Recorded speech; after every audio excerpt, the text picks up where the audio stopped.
మాట్లాడుతున్నారు. ఇప్పుడు లైవ్ చూద్దాం. తెలంగాణకు ఉన్నటువంటి గొప్ప వరం మన మైనర్ ఇరిగేషన్ వ్యవస్థ అధ్యక్ష. అది మన కాకతీయ రెడ్డి రాజుల కాలంలో మనకు వాళ్ళు ఇచ్చినటువంటి దీవెన. సరే 70-75 చెరువులు ఉంటే అవి నాశనం అయిపోయినాయి చాలా వరకు. ఫైనల్గా ఇప్పుడు 46,500 చెరువులు ఉన్నాయి మనకు. ఇండియాలో ఏ స్టేట్ కూడా లేవు అధ్యక్ష. సరే దీనిలో ఏదో వర్గీకరణ పెట్టినారు, పంచాయతీరాజ్ ట్యాంక్స్, ఈ ట్యాంక్స్ ఆ ట్యాంక్స్ అని చెప్పి. నేను ఇరిగేషన్ శాఖ వాళ్ళకి ఆదేశం ఇవ్వడం జరిగింది, ఇరిగేషన్ మంత్రి కూడా చెప్పడం జరిగింది.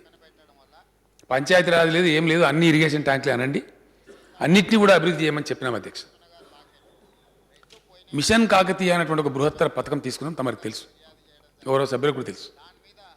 దాని ద్వారా ఇప్పుడు 15 నుంచి 16,000 చెరువుల వరకు ఏదో కంప్లీట్గా చేసినారు. ఈ సంవత్సరం భగవంతుడు మన్నించి వర్షాలు బాగా కురిసి మనకు చెరువులన్నీ నిండి ఉన్నాయి. సరే కొన్ని జిల్లాలలో, రంగారెడ్డి జిల్లాలో కొంత ప్రాంతం, మహబూబ్ నగర్ జిల్లాలో కొంత నల్గొండ జిల్లా ప్రాంతం వర్షాలు ఎక్కడైతే తక్కువ ఉన్నాయో అక్కడ చెరువు మామూలుగా మిషన్ కాకతీయ పనులు చేసే అవకాశం ఉంది. లేని చోట ఏదైతే ఉందో ఫీడర్ ఛానల్ వర్క్స్ అని చేసుకోమని కూడా చెప్పడం జరుగుతుంది అధ్యక్ష. అది గౌరవ శాసనసభ్యులు ఇచ్చే సూచనను బట్టి కూడా ఆ డిపార్ట్మెంటు మంత్రి నిర్ణయం తీసుకుంటారు అధ్యక్ష. సిచ్యువేషన్ బట్టి ఎట్లా చెరువులు ఖాళీ అవుతుంటే అట్లా తీసుకునేటువంటి ఆస్కారం. ఇది కాకుండా అధ్యక్ష ఇంకొక విషయం కూడా గౌరవ సభ్యుల దృష్టికి తమ ద్వారా నేను తీసుకొని రాదలుచుకున్నా. గతంలో అధ్యక్ష ఉద్యమంలో నేను మహబూబ్ నగర్ జిల్లా తిరిగినప్పుడు, నల్గొండ జిల్లా తిరిగినప్పుడు అక్కడ ప్రజలు కంప్లైంట్ చేసేది అధ్యక్ష. ఆంధ్ర ప్రాంతం వాళ్ళు వైజాగ్ నుంచి, శ్రీకాకుళం నుంచి వచ్చే మరబోట్లతోని శ్రీశైలంలో చేపలు పట్టుకుంటారు అధ్యక్ష. మన వాళ్ళని పట్టుకునిరు, మన మహబూబ్ నగర్లో ఉండే మత్స్యకార్మికులను పట్టుకుని వాళ్ళని కొట్టి దాడులు కూడా చేసారు వాళ్ళ మీద. అక్కడెక్కడ సభ పెడితే రాజోలో బిజోలో ఊరికాడ సభ పెట్టిన అధ్యక్ష. పెడితే అక్కడ నేను హెచ్చరించిన నా ఉపన్యాసంలో, తెల్లారి పేపర్లో కూడా వచ్చింది, మా మత్స్యకారులు కొడితే జాగ్రత్త అని చెప్పిన. అంటే ఇప్పుడు నేను చెప్పదలుచుకున్న సబ్జెక్ట్ ఏంది అధ్యక్ష, మనకు ఉన్నటువంటి పొటెన్షియల్ తెలంగాణకు మన అదృష్టం కొద్దీ, దో వీఆర్ ఏ ల్యాండ్ లాక్డ్ స్టేట్, మనకు సముద్ర తీరం లేదు, అయినప్పటికీ కాకతీయ రాజుల యొక్క పుణ్యం, మన నిజాం నవాబులు కట్టించినటువంటి అనేక మధ్యతరహా ప్రాజెక్టుల యొక్క పుణ్యం, తద్వారా వాటన్నిటిని శుభ్రం చేసుకుంటున్నాం. అది కాకుండా అధ్యక్ష తమకు తెలిసిన విషయమే, శాసనసభలో కూడా గతంలో పంచాయతీరాజ్ మినిస్టర్ కూడా చెప్పినాడు, ఆర్ఎండ్బి మినిస్టర్ కూడా చెప్పినాడు. నేనే పర్సనల్గా రివ్యూ చేసినప్పుడు ఒక ఆదేశం కూడా ఇచ్చినాం అధ్యక్ష. గవర్నమెంట్ వచ్చినటువంటి ఒక 7 నెలల తర్వాత రాష్ట్రంలో ఎక్కడ ఏ నది మీద, ఏ వాగు మీద బ్రిడ్జి కట్టినా చెక్ డ్యామ్ కమ్ బ్రిడ్జి కట్టాలి, కానీ ఊరికే బ్రిడ్జి కట్టద్దని చెప్పి ఆదేశం ఇచ్చిన అధ్యక్ష. ఇప్పుడు అదే ప్రయత్నం జరుగుతూ ఉంది. అది కాకుండా అధ్యక్ష పొటెన్షియల్ మనకు ఉన్నది ఎంత అంటే, ఎప్పుడు మనం మ్యాప్ చేయలే. నేను మన కలెక్టర్ల సమావేశంలో కూడా వాళ్ళకి చెప్పిన, లోకల్ రిసోర్స్ మ్యాపింగ్. ఎందుకంటే కొత్తగా ఏర్పడ్డ రాష్ట్రం కాబట్టి తెలంగాణ తన జీవికను పదిలపరచుకోవాలి, తన జీవికను సుస్థిరం చేసుకోవాలి. Telangana should determine its livelihood in all the sectors.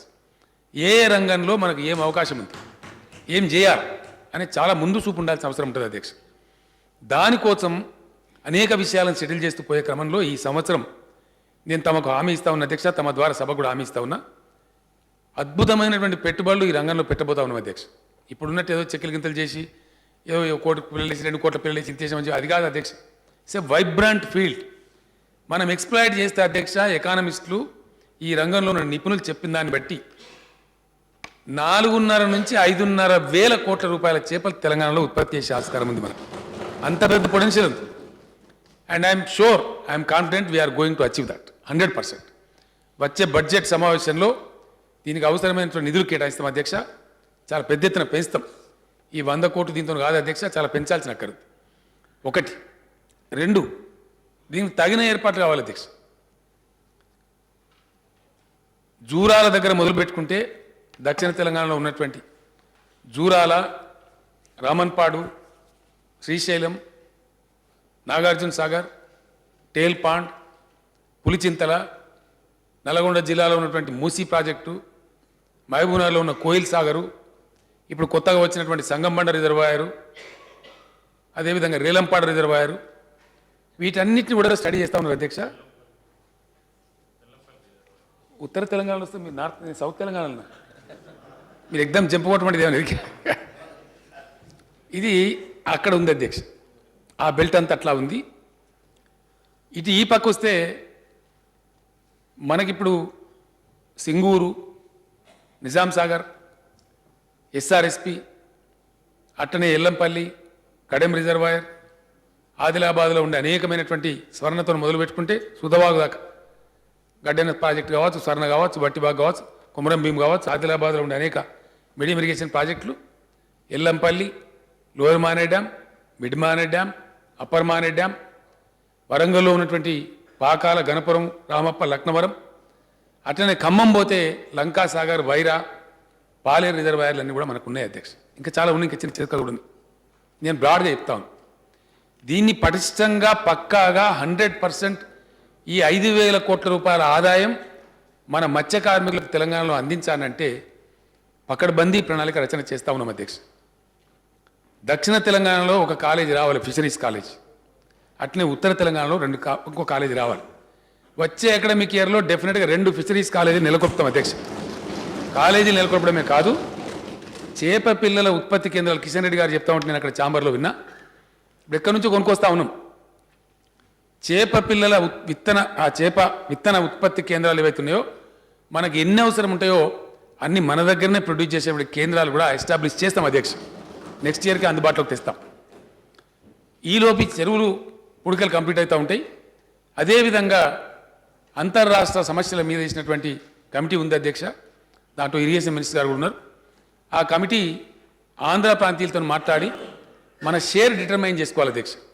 శ్రీశైలంలో మన చేపల వాటా ఎంత వస్తుంది, నాగార్జున సాగర్లో మన చేపల వాటా ఎంత వస్తుంది, పులిచింతలలో మన చేపల వాటా ఎంత వస్తుంది, అంతర్రాష్ట్ర ప్రాజెక్టులు ఉన్నటువంటి వాటిలలో చేపలు మనమెంత తీసుకోవాలి, వాళ్ళెంత తీసుకోవాలి, షేర్ డిటర్మైన్ కావాలి. అదేవిధంగా మరబోట్లు పెద్ద ప్రాజెక్టులో ఎస్ఆర్ఎస్పి కావచ్చు, సాగర్ కావచ్చు, శ్రీశైలం కావచ్చు, పెద్ద ప్రాజెక్టులు ఏవైతే ఉన్నాయో అటువంటి వాటిల్లో మరబోట్ల ద్వారా పట్టుకోవడానికి కావాల్సిన మరబోట్లను కూడా సమకూరుస్తాం అధ్యక్ష. ఇవన్నీ నిర్వహించేటువంటి ఫిషరీస్ ఫెడరేషన్, దాని ఫెడరేషన్ ఏముంచన్నా కార్పొరేషన్ చేయన్నా పాలసీ డిసైడ్ చేసి అక్కడ కేవలం 400 చిల్లర ఉన్నారు అధ్యక్ష. ఒక 80-85 ఖాళీలు కూడా ఉన్నాయి. ఆ సిబ్బంది ఏ మూల కూడా చాలరు. నెక్స్ట్ మంతే నోటిఫికేషన్ ఇచ్చి ఇంకొక 500-600 మందిని కూడా ఫిషరీస్ కార్పొరేషన్లో రిక్రూట్మెంట్ కూడా చేస్తాం అధ్యక్ష. దాని కొంత నిపుణులను కూడా రిక్రూట్ చేస్తాం.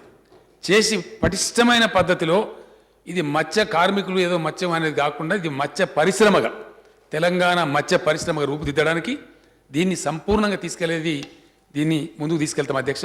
ఆ రకంగా ఒక సమగ్రమైనటువంటి అవగాహనతో తీసుకొని పోతాం. డెఫినెట్గా ఆ విధంగా చేసేటువంటి ప్రయత్నాలు చేస్తాం అధ్యక్ష. దీనికి కాలేజీలు పెట్టాలి, విత్తన ఉత్పత్తి కేంద్రాలు కావాలి, రీసెర్చ్ జరుగుతూనే ఉండాలి. కృష్ణయ్య గారు చెప్పినట్టు మేలు రకం చేపలు కొరమీన్ అన్నారు. వాళ్ళు కొరమీన్ మన రాష్ట్రంలో ఉంటుంది అధ్యక్ష, వేరే రాష్ట్రాల్లో తినరు.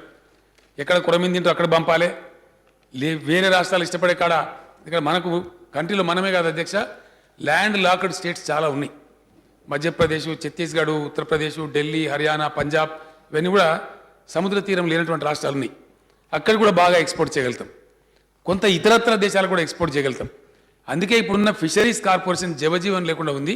దాన్ని పర్ఫెక్ట్గా చేసి దానికి ఒక ఐఏఎస్ అధికారిని పెట్టి అక్కడ మన స్పెషల్ చీఫ్ సెక్రటరీ సురేష్ చంద్ర గారు దానికి ఇప్పుడు ఎనిమల్ హస్బెండరీ అండ్ ఫిషరీస్ చూస్తూ ఉన్నారు. ఈ రాబోయే సంవత్సరం 2 సబ్జెక్ట్స్ చాలా ఎక్కువ ప్రాధాన్యత తీసుకుంటా ఉన్నాం అధ్యక్ష. ఒకటి, ఎందుకంటే మనకు చేపలు పట్టే వాళ్ళు ఉన్నారు, మత్స్య కార్మికులు ఉన్నారు, వాళ్ళకి ప్రత్యేకంగా ట్రైనింగ్ ఇచ్చే అవసరం లేదు. బీసీ వర్గాలలో 2 ప్రధాన వర్గాలు మనకు ఉన్నాయి అధ్యక్ష. ఒకటి యాదవులు, రెండవది మత్స్యకారులు దీనిలో ఉన్నారు. ఈ మత్స్యకారులలో కొంత వివాదం పెడుతున్నారు అధ్యక్ష. వివాదం ఏంటంటే బెస్త కులం వాళ్ళు ఉన్నారు అధ్యక్ష మన రాష్ట్రంలో. ఈ బెస్త కులస్తులను 2 రకాల పేర్లతో పిలుస్తారు అధ్యక్ష. తెలంగాణ మొత్తంగా బెస్తవాన్లు అంటే మనం సాధారణంగా నిజామాబాద్, ఆదిలాబాద్ జిల్లాకు పోయినప్పుడు గూన్లోలు అని అంటారు అధ్యక్ష. వాళ్ళు బెస్తవాళ్ళని గూన్లోలు అని అంటారు. ఇప్పుడు ఎటు తయారైపోయింది మన దగ్గర అంటే ఏ కులమైన మాట్లాడిచి మీ జనాభా ఎంతనే అంటే ఒక 5 రెట్లు పెంచి చెప్తారు అధ్యక్ష. 5-6 రెట్లు పెంచి చెప్తారు. ఇప్పుడు అన్ని కుల సంఘాలు చెప్పే ఫిగర్ తీసుకొని ఒక దగ్గర వేసి కనుక మనం కూడితే అధ్యక్ష తెలంగాణ జనాభానే 16 కోట్లు వస్తుంది అధ్యక్ష. అది కుల సంఘాలు ఏంటంటే వాళ్ళకు ఉండే ఆర్తితోని మేము చాలా లక్షల కుటుంబాలను మనం చెప్పే దానిలో ఎక్కువ ప్రోగ్రాం పెడతామో, మాకు ఎక్కువ బడ్జెట్ పెడతామని ఆశించి చెప్తారు. వాళ్ళకి తప్పులేదు. అది యాంగ్జైటీలో, ఆశతో, ఆర్తితో చెప్పే మాట. కానీ అధ్యక్ష సమగ్ర కుటుంబ సర్వే మనం జరిపినాం. దాంట్లో మేము మత్స్యకారులము అని నమోదు చేయించుకున్న వాళ్ళు 42,000 చిల్లర మాత్రమే నమోదు చేసుకున్నారు అధ్యక్ష.